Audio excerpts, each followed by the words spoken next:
From a wealth perspective, you became successful very quickly. You also lost that too. Talk to us about that. Success has never been that far from me, and nor has failure. and I think when I was younger, I was just so ambitious and so driven and so stupid. You know, you're a participant, you know, with the guys like Mike Cannon-Brooks and Scott Farquhar at Atlassian in the Entrepreneur of the Year program, and you know that's your competition.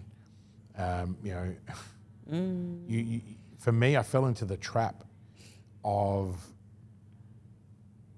just assuming that I was capable, even though I had the right guidance and the mentors in my life.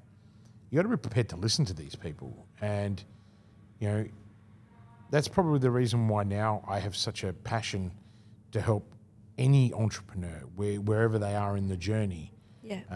And because I've been through all of that turbulence, all of that adversity, all of that agitation, and like everyone, I've sabotaged my own path unknowingly. Yeah. And so for me, as I went on the journey, I kept winning and winning and winning, but I wasn't realizing that I was actually failing along the way, wasn't acknowledging the failures. And then, overcapitalized on investments. Those investments didn't follow through. I mean, I could be telling a totally different story now if I'd just done a few things differently. But ultimately, for me, it was, I made some really good decisions, but I also made some bad ones.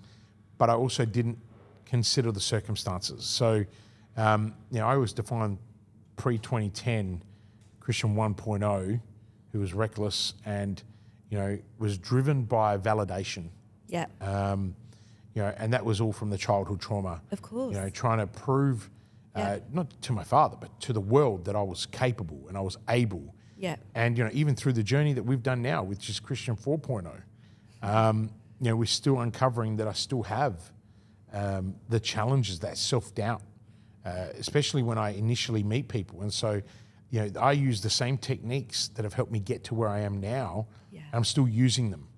And I think that's the challenge, and that's what really has uncovered on this journey with you, is that, and this is where people get that initial perception of me, is because I'm still using the same techniques that got me here, which is, let me walk you through my journey. And this is why now it's so hard, because people ask you, walk me through your journey, and my brain's like, no, right? That's exactly what I'm not meant to do, but it's so hard. Yeah. Because, your instinct as an entrepreneur, as someone who's had self-doubt, as someone who's had to work really hard to get to where I am without some silver spoon, without some big investor backing them. I always went solo.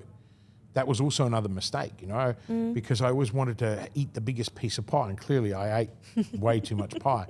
Whereas now it's, for me, the last 5 years have been transformative. It's all about win-win. I've improved as a human being. And it's like, wow.